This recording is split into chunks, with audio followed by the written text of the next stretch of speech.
She's wrong. This isn't about trust. This is about risk.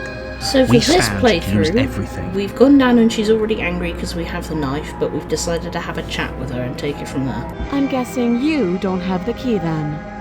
I'm sure there's a key somewhere around here, and if there isn't... Right, let's go get the key. I think they mentioned about popping upstairs, so... Well, we can always put that knife to good use. Her sharp eyes settle on the edge of the blade. She isn't suggesting what I think she's suggesting. Right? She is. I'm sure of it.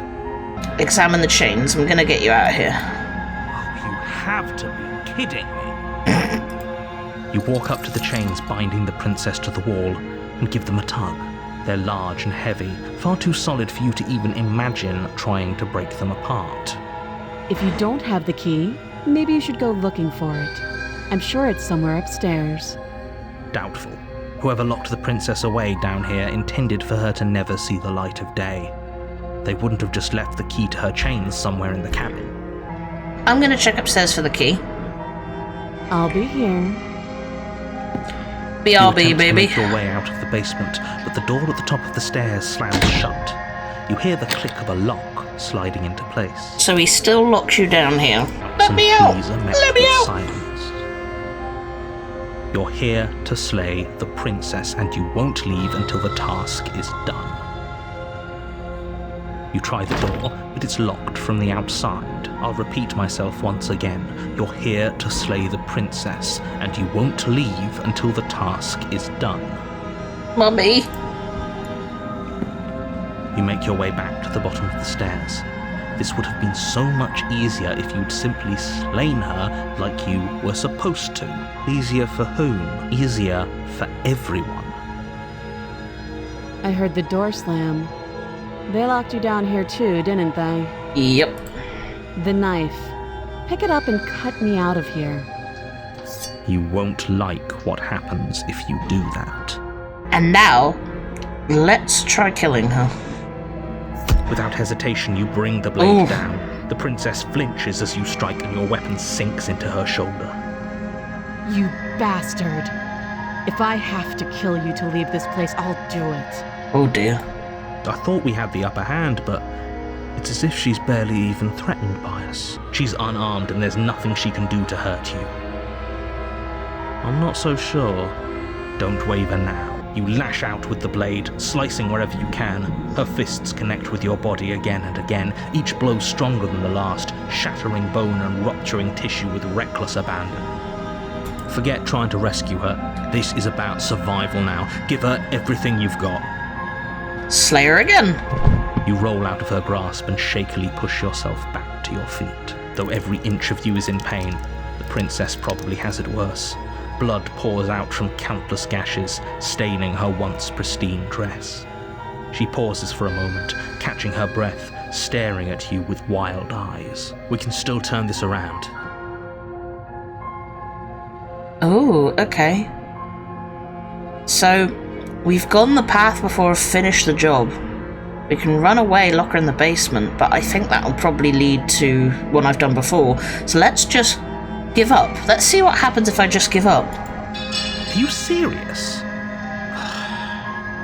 As the force of her blows overwhelms your body, the blade falls from your trembling hands, clattering uselessly to the cobblestones below. I suppose you just lacked the will to finish the job. The princess, wounded but still alive, stands to face you. She places a confident heel on your chest and pushes you to the ground. Squish me. Her knee slides to your throat and your windpipe is crushed under weight you didn't think her frame could possibly possess. Pathetic. This is the end, isn't it? Everything goes dark, and you die. Oh no. Oh yes, we've got a new one. Chapter 2, The Tower. Oh, okay. We might as well just pledge ourselves to her. Church Stop of pretending Mummy we're Princess? capable of doing anything in this situation. She probably doesn't even need to try to overpower us. Pledge ourselves to her. Can we tone down the pessimism just a smidge? I'm not being a pessimist. I'm just being realistic. You're being annoying. Just ignore their bickering, and whatever you do, don't pledge yourself to her. I cannot stress enough how absolutely catastrophic that would be for everyone, yourself included. I agree. If she's wrongfully imprisoned, then we should rescue her, but if he's telling the truth, we shouldn't just hand her the world on a silver platter. Rescue her? Given the stakes of the situation, there isn't really a difference between rescuing her and pledging yourself to her. Either would be terrible. Let's not make this harder than it has to be. If that's what you want, I guess I don't have a say here. These voices are far too relatable. The interior of the cabin is larger and more grandiose than its humble exterior would suggest. Oh no. The only furniture of note is a massive marble altar with a pristine blade perched on its edge. The blade is your implement. You'll need it if you want to do this right. Why do we feel so small? 'Cause we are. We don't feel small. We are small. Well... That's because they mention the mirror again. Who cares if there's a mirror? We're all going to die anyway, and I'm sure that if we looked in there, we'd just see something sad and miserable looking back at us. We don't need any reminders of what we are. It would only make things worse. For the last time, you're not going to die unless you let it happen. And luckily for you, there isn't a mirror, so no one needs to worry about confronting a grisly visage any time in the near future. Though, for what it's worth, if there were a mirror, I'm sure that you wouldn't find anything sad or miserable in it looking back at you. Doubt. You probably look perfectly normal. Probably. Do you not know what we look like? Look at the mirror. See what they have to say. You reach for... We should count ourselves lucky. Some things are better left unseen. Great, I'm a wimpy baby now. Let's get the blade. You take the blade from the altar. It would be difficult to slay the princess and save the world without a weapon. Go to the basement. I'm getting Lord of the Rings vibes. The door to the basement creaks open, revealing a spiral staircase. Its steps almost as deep as you are tall. The smell of incense drifts up from below. For a moment, you almost feel at ease. This is actually kind of nice. This is the world I'm meant to be in. It's still a stone basement. If the princess lives here, slaying her is probably doing her a favor. Her booming voice rolls up the stairs. Is that a guest I hear? Don't linger on the stairs. Come down and witness me. Oh my god. You weren't kidding when you said it was booming. She wasn't like this last time. Witness me. She wants us to see her. We need to see her. You just want to sniff and lick her feet, my friend. Should we be worried about your sudden change in attitude?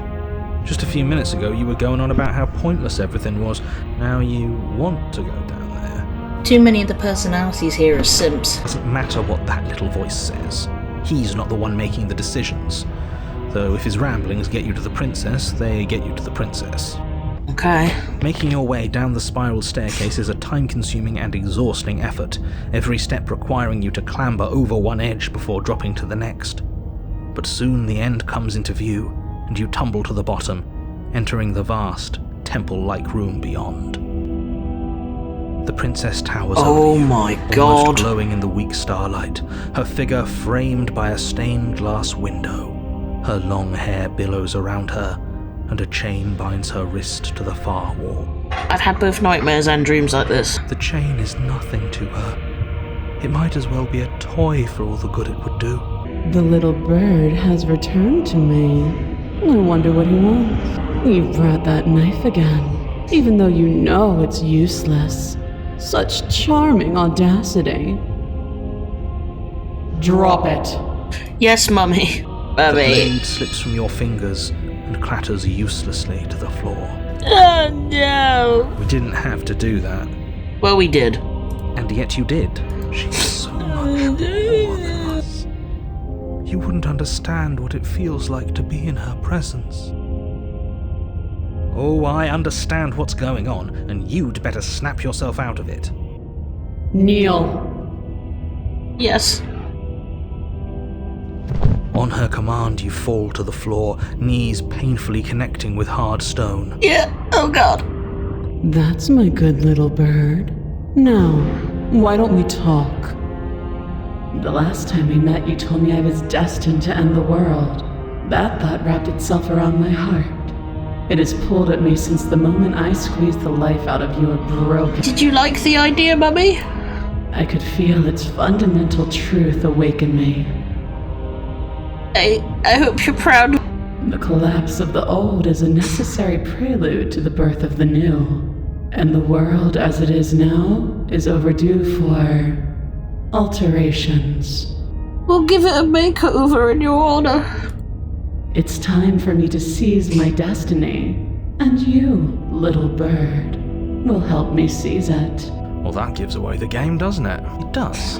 But why did she say the last time we met? That's not right. That can't be right. Yes, dear. We met before. She's right. We've been here before. And we've died here before. Pitifully. We might as well do what she asks of us and help her. She is inevitable. Can't you feel it? Okay. First things first, you're going to have to stuff those pessimistic thoughts someplace far, far away and commit yourself to what needs to be done.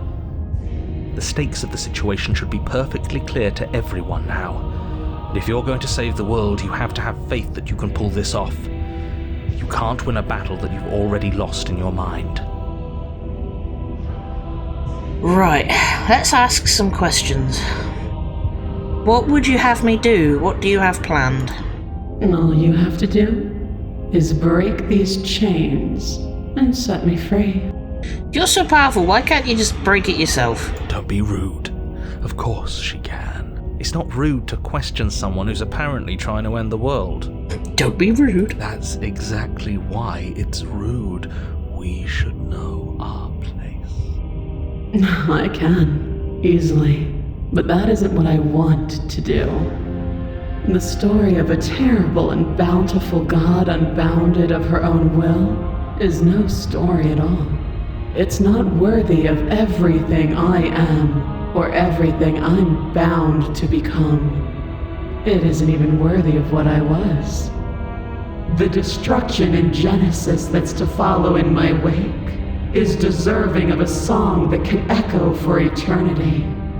The song of you, being so struck by my glory, so overwhelmed by what I am, that you feel you must deliver me into the world.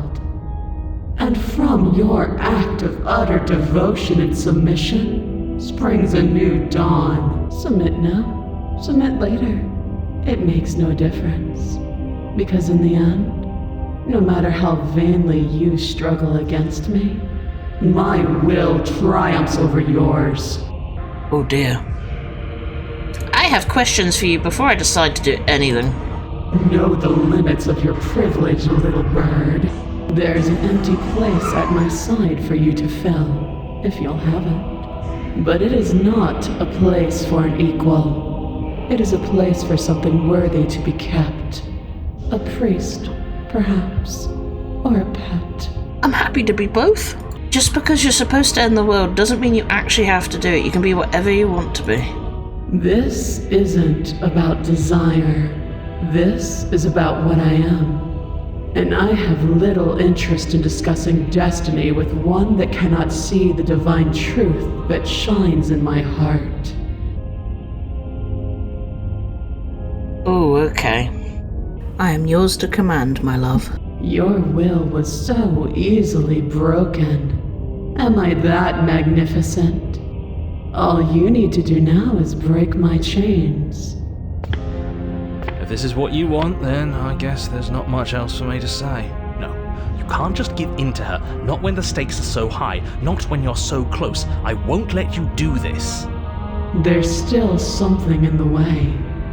A greasy film inside of you where it doesn't belong, trying to conceal you from me. Is that a person? No, it used to be a person. It's something different now. An echo. Is she talking about you? That's impossible. She's not supposed to be able to interact with me.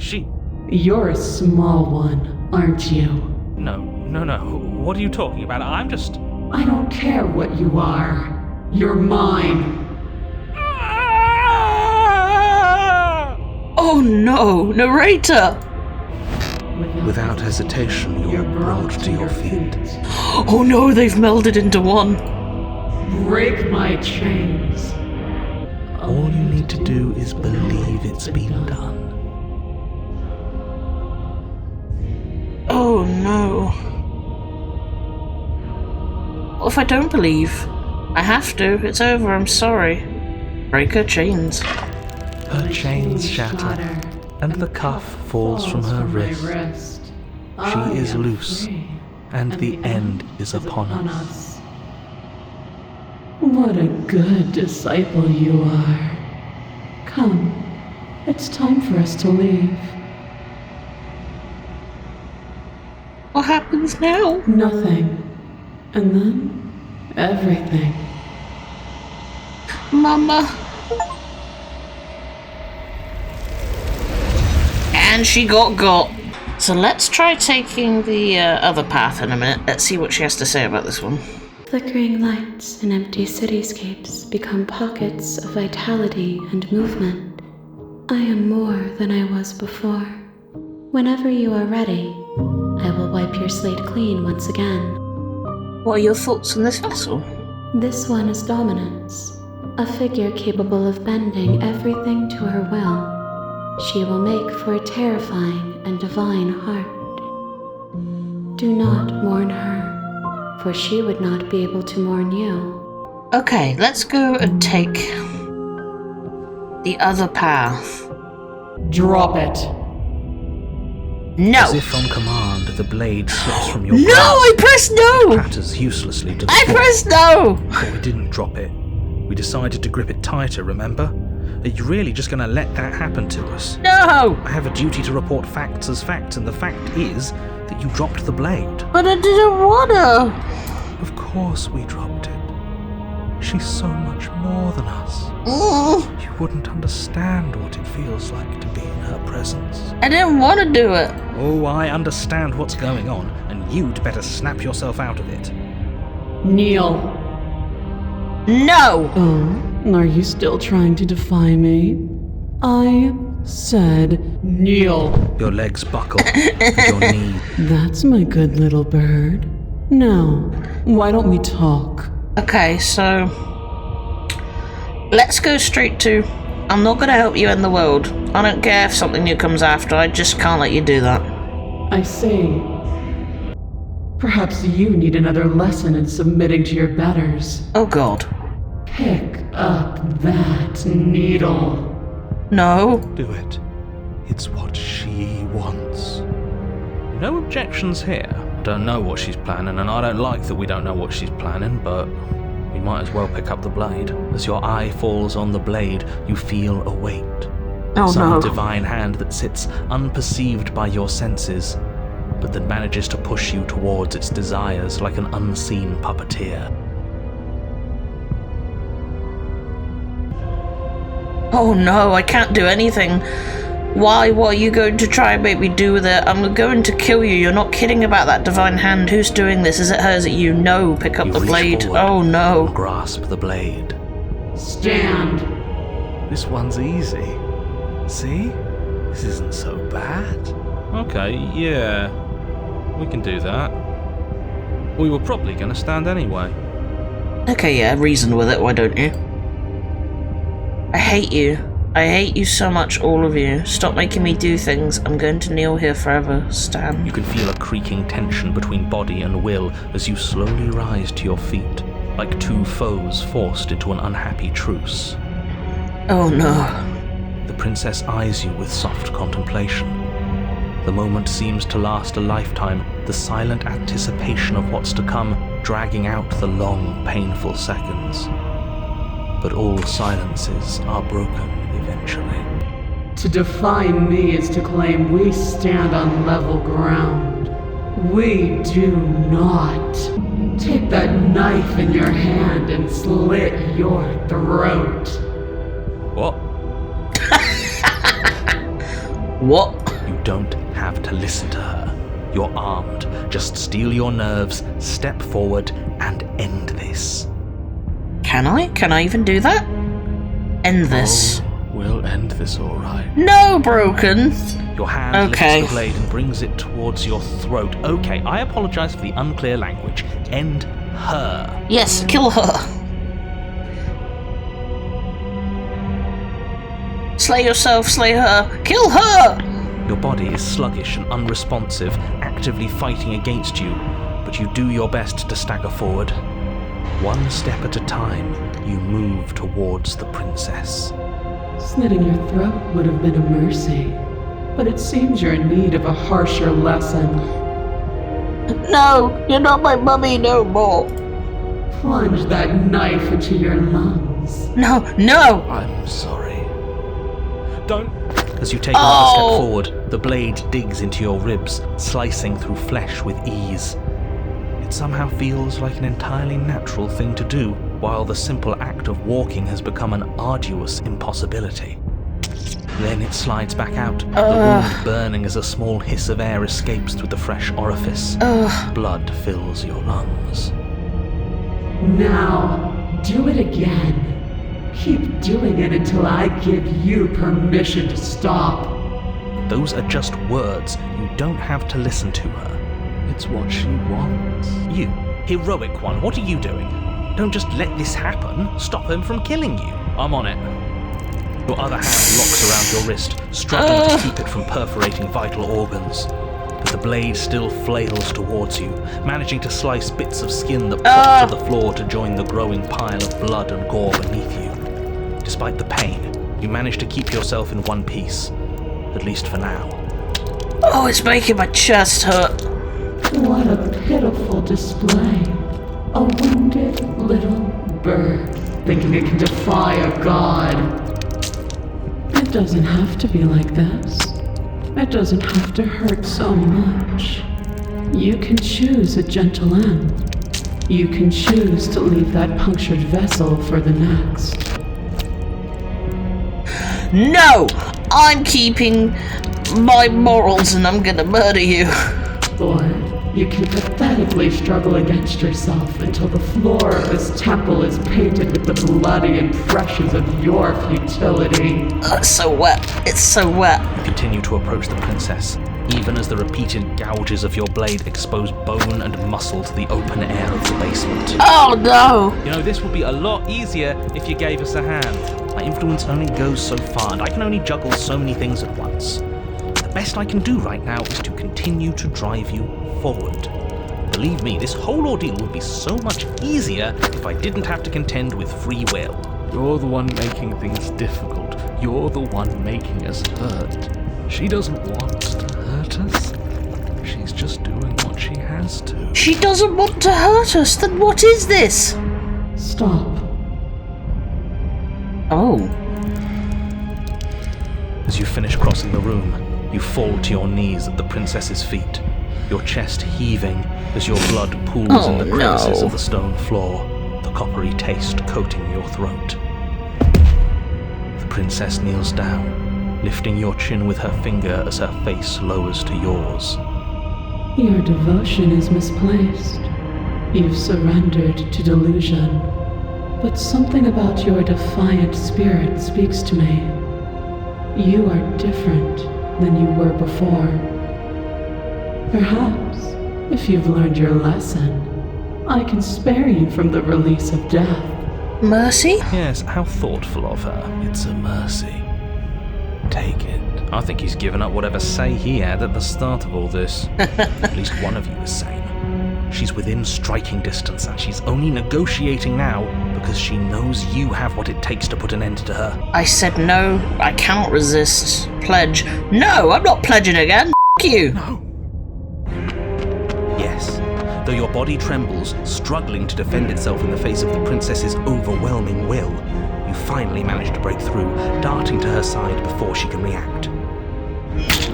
The wind of your freedom rushes through you, and you channel it into a decisive blow, stabbing into the soft flesh of her ankle and severing the tendons in an act of unyielding defiance. Oh god, why did it have to be there?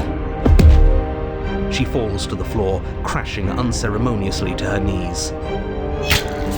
But you don't give her any time to recover.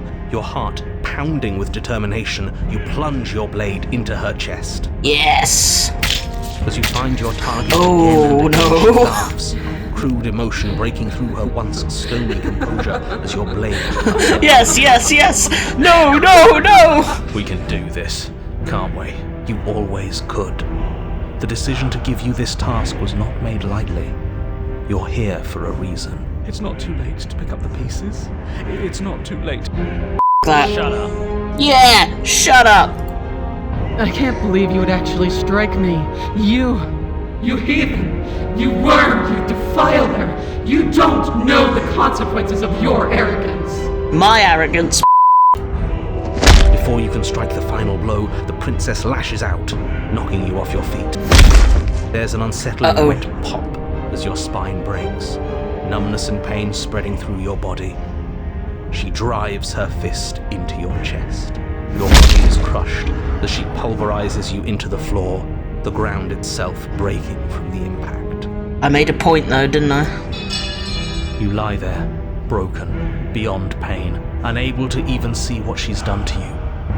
But the princess is succumbing to her own wounds as well. She looks down upon her body in abject horror and disgust. You made me use my hands. I can feel myself twisting into something new, something dull, something defiled. What have you done to me? You're monsters and conspirators. I can't bear to watch this. The princess has been nothing but cruel to you. You should feel liberated by her fall. Aside from the pain, I feel fine. She collapses to the floor. God killer. Her glassy eyes watch, unblinking, yet somehow still full of anguish and fear, as the two of you perish together. I suppose we were never gonna get a happy ending here, were we? Don't let those be your final thoughts. You saved the world. That's worth something, I guess. I guess. Regardless of how you feel about it, it's finally over. Thank you. Everything goes dark, and you die. Is that the first time he said thank you to me? Soaking up.